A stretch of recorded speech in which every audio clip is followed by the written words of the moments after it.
सिद्धि भाई साहब का हमारे वार्ड में कोई विशेष इंटरफेयर रहता नहीं है, ना मैं उनके पास कभी गया मांगने और ना उन्होंने कभी इंटर। कांग्रेसी पार्षद भाजपा पर आरोप लगा रहे हैं और भाजपा के पार्षद कांग्रेस पर। क्या सत्यता मानते हैं कि ये तनातनी क्यों चली और जनता का इसमें कितना नुकसान हुआ?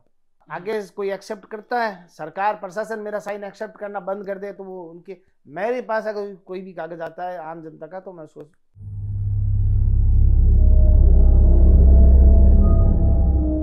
नमस्कार, राजस्थान फर्स्ट न्यूज पर आपका स्वागत है।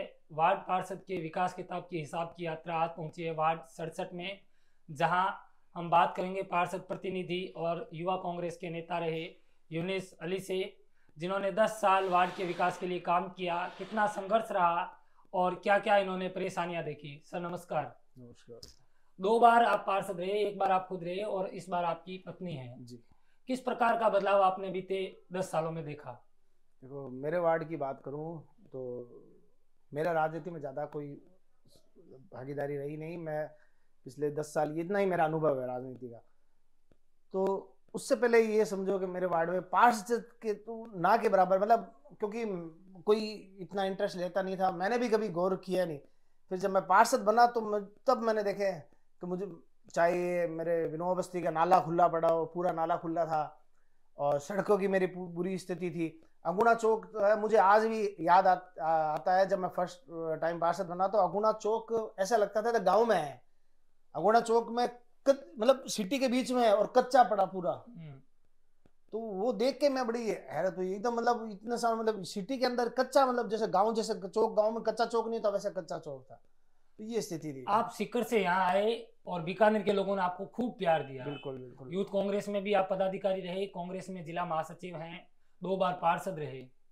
क्या बीकानेरियत आप देखते हैं बीकानेर के लोगों में, अपनत्व की भावना, क्या सोचते हैं आप? देखो, अपनत्व की भावना बीकानेर में तो ये है कि जो मेरे पिताजी का जो संबंध है, आज मेरे पिताजी बीकानेर में हर जगह पंचायती करते हैं, क्योंकि उनका हर जगह से ये सारे पारिवारिक रिलेशन है।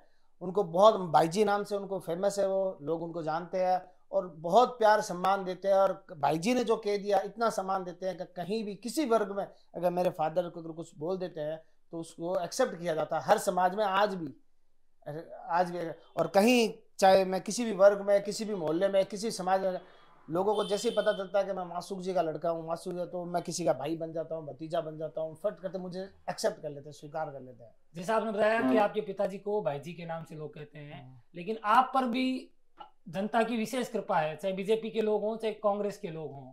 यूनिस भाई का नाम आते ही लोग कहते हैं कि यार ठीक है, इनका काम होना चाहिए। क्या है, आपने ऐसा क्या किया है?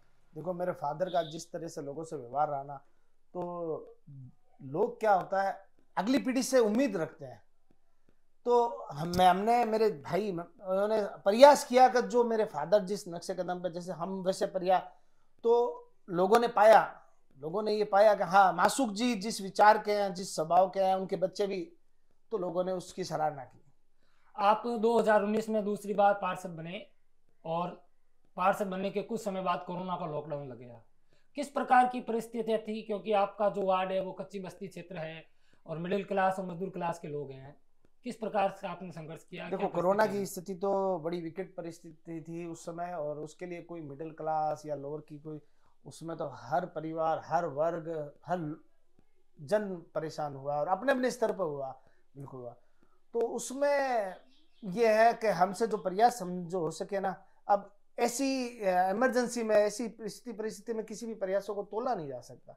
मुझसे जो हो सका मैंने अपनी ईमानदारी से जितना कर सका, ये 100% तो मैं भी मानता हूँ कि मैं भी नहीं कर सकता, कोई भी नहीं कर सकता, पर सबने अपना, जितने भी पार्षद थे, जितने भी लोग यहाँ जागरूक बीकानेर के लोग, सबने अपने अपने स्तर पे जितना उनसे पॉसिबल था सबने अच्छा प्रयास किया। आप जनता को एक बड़ा आंकड़ा दे पाएंगे कि बीते 5 सालों में इतने रुपए के विकास कार्य इस विभाग से हुए? देखो, मेरे तो निगम वार्ड है, तो मेरे ये दुर्भाग्य समझ लो, चाहे कहना निगम वार्ड के, मैं दूसरे यूआईटी और में मेरे इतना इंटरफेयर नहीं, पीडब्ल्यूडी में मेरा इंटरफेयर नहीं रहता। तो मेरे विशेष काम कोई पीडब्ल्यूडी से तो बिल्कुल भी नहीं हुए। मतलब नाम मात्र ये सड़क को एक आगे करवाई थी जो पीडब्ल्यूडी के क्षेत्र में आती है, उसके अलावा पीडब्ल्यूडी ने कोई अपने मेरे वार्ड में कोई काम कराया नहीं। और यूआईटी से मेरे वार्ड में 60 लाख का काम हुआ था, और बाकी मेरे वार्ड में 5-6 करोड़ का काम सारा निगम ने कराया। अन्य कांग्रेसी पार्षदों के वार्ड में काम कम हुए और आपके वार्ड में 5-6 करोड़ के हुए, क्या कारण है इसका? देखो, इसका कोई विशेष कारण नहीं मान सकते अपन कि मैं अपने अपनी क्षमता अनुसार, अपने प्रयासों अनुसार मैं कोशिश करता रहा, और माँ बाप के आशीर्वाद से, मालिक के करम से मेरे प्रयास सफल होते रहे। और इसका मतलब ये नहीं कि दूसरे पार्षदों ने प्रयास नहीं किया होगा, उन्होंने भी अपने स्तर, जो भी उनका प्रयास था उन्होंने किया।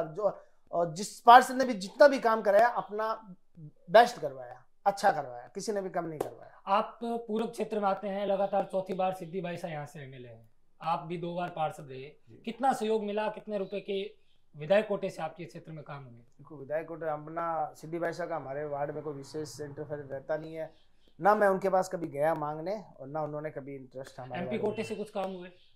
देखो, एमपी कोटे से हमारे वार्ड में है, कुछ है, मेघवाल भाई हमारे, जो अपने अर्जुन राम जी से उनके संपर्क है, तो एक छोटे सामुदायिक भवन है विनोबा ग्राउंड में, वो जरूर बना, बाकी कोई इतना विशेष काम। हमें आपके एक प्रदर्शन की याद आती है, रोशनीगढ़ चौराहे पर आपने लगातार प्रदर्शन किए नाले को लेकर, क्या कहानी थी और उसका आज क्या समाधान हुआ? देखो, नाले का काम तो ये था कि मेरे वार्ड में विनोबा बस्ती कच्ची बस्ती, और वाल्मीकि लोग वहाँ रहते हैं, और वो उनमें इतनी क्षमता नहीं है। तो आज नगर निगम, जहाँ बड़े बड़े अच्छे लोग रहते हैं, वहाँ नगर निगम ने नालों को कवरिंग की और उन वहाँ अच्छी व्यवस्था करी। यहाँ कोई सुनने वाला नहीं था, और बस्ती के बीचों बीच लोगों के नाला जा रहा था, और स्थिति ये थी कि वहाँ हमेशा ये 2 आदमी को खड़ा रखना पड़ता था कि कहीं कोई दुर्घटना नहीं हो जाए, क्योंकि नाले की गहराई 11 फीट थी। तो अगर मैं प्रयास नहीं करता तो ये नाला पॉसिबल हो नहीं सकता था। तो मैंने अपना पूरा प्रयास किया कि इस नाले को कवर करके उनके, जो मेरे वाल्मीकि भाई हैं, उनके जीवन स्तर को मैं किसी तरह सुधार ला सकूं। तो ठीक है, भाइयों का सहयोग रहा और मालिक करम रहा कि आज मैंने वो नाला 1.5 करोड़ का टेंडर लगवा के और कंप्लीट करवा दिया। नाला आपने ठीक करवा दिया, लेकिन नाले के सामने से जो सड़क निकलती है चौखोटी ओवर ब्रिज से एयरपोर्ट ऑफिस तक, उसके हाल आज भी बुरे हैं। क्या कारण है कि वो सड़क ठीक से बन नहीं पा रही, या पेच वर्क के अलावा कुछ किया नहीं जाता वहाँ पे? देखो, नगर निगम, आपको याद होगा, चौखोटी पुलिया से उतरते ही नगर निगम के जो सामने वाली रोड है उसकी बदतर स्थिति थी। हमने प्रयास किए और प्रयास करके आज उस रोड को पूरा तैयार है। अब ये रोड पीडब्ल्यूडी के अंतर्गत आती है, तो उस समय हमने संघर्ष किया था, और संघर्ष करके पीडब्ल्यूडी से इसका टेंडर भी और इसका बजट भी सब करवा दिया था। और दुर्भाग्यपूर्ण सरकार चेंज हो गई, सरकार चेंज होती वो सब बजट लैप्स हो गया, और अब कोई ज्यादा विशेष सुनने वाला है नहीं, तो वो अटकी पड़ी है। आगे बीते 5 सालों में कांग्रेस की सरकार रही, लेकिन आप हो या आपके साथी कांग्रेसी पार्षद लगातार धरने प्रदर्शन करते रहे, क्या कारण था कि आपकी सरकार में भी आपको धरना प्रदर्शन करना पड़ा? देखो, सरकार का नहीं, अगर आपको जनहित के मुद्दे उठाने तो आपको संघर्ष करना पड़ेगा। आप किसी के भरोसे नहीं रह सकते। मैं कोई अशोक गहलोत के पास नहीं जा सकता कि मेरे काम करो। मैं यहाँ नीचे मेरे अधिकारी जो है, प्रशासन है, उनसे रहेगा। तो वहाँ मैं, अगर मेरे प्रेम से होंगे तो प्रेम, नहीं तो जो विरोध जनता के लिए है वो मेरे व्यक्तिगत या किसी भी पार्षद के व्यक्तिगत नहीं था। वो जनता की आवाज जैसे पहुंचाई जा सकती थी उसने वैसे प्रयास किया और जनता की आवाज पहुंचाने के काम किया। क्या फिर से अगर जरूरत पड़ी तो आप फिर से मैदान में उतरेंगे? देखो, जनता का आशीर्वाद है। पिछली बार भी अपना कोई इतना विचार नहीं था, पर जनता ने सहयोग किया, प्यार दिखाया, और इस बार भी अगर जनता चाहेगी, लोग चाहेंगे तो जरूर। आपके वार्ड में एक ऐसा क्षेत्र भी है जहां हजारों पर्यटक रोज आते हैं और देखने के लिए आते हैं, एंजॉय करते हैं, लेकिन आप वहां से वोट ले आते हैं। कौन सी जगह है और क्या उसका इतिहास है? जूनागढ़।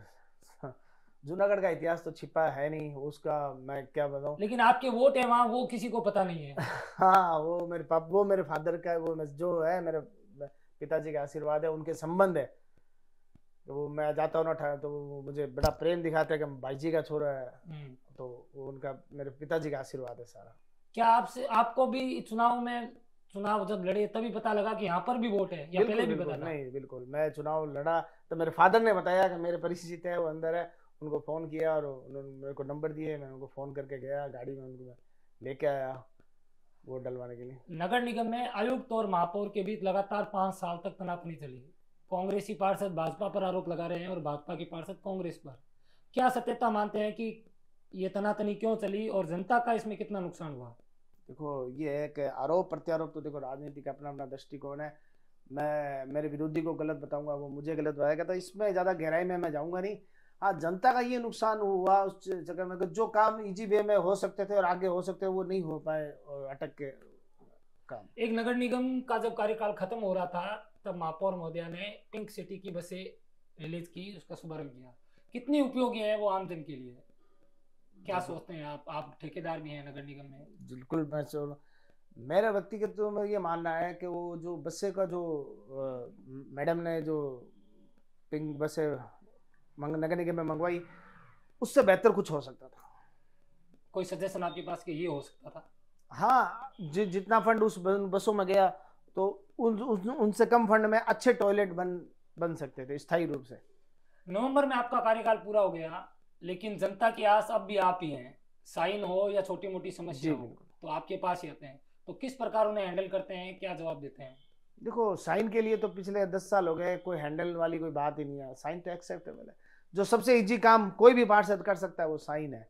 और साइन की जरूरत कभी भी सक्षम आदमी को किसी साइन, एक आम आदमी जिसके पास कोई साधन नहीं है वही साइन कराने नहीं, नवंबर के बाद आपका कार्यकाल खत्म हो गया तो हाँ, तो उसके कंटिन्यू साइन, जितना मैं अपना साइन नहीं रोकूंगा, आगे कोई एक्सेप्ट करता है, सरकार प्रशासन मेरा साइन एक्सेप्ट करना बंद कर दे तो वो उनके, मेरे पास अगर कोई भी कागज आता है आम जनता का तो मैं उसको सिग्नेचर मेरी तरफ से करके देता हूँ। शहर में युवा पीढ़ी नशे की तरफ जा रही है, लगातार शहर में नशा बढ़ रहा है, क्या कारण मानते हैं आप और किसको जिम्मेदार मानते हैं? देखो, जिम्मेदार तो हमारा सामाजिक परिवेश है, वो है। दूसरा क्या, बेरोजगारी बड़ा कारण है। और लोगों में क्या शॉर्ट टाइम में पैसों की जो लालच जो है वो सबसे ज़्यादा नुकसान कर रहा है लोग। और ये है कि अपने आम सामाजिक जो परिवेश है उसमें क्या हमने अपनी युवा पीढ़ी को जो सोशल वर्क है उसमें जोड़ना, साथ में रखना चाहिए, जोड़ना चाहिए, तो ताकि उनको अवेयर होंगे, उनको पता चलेगा कि किस चीज़ से कैसे है, क्या नुकसान है और क्या फ़र्क पड़ता है।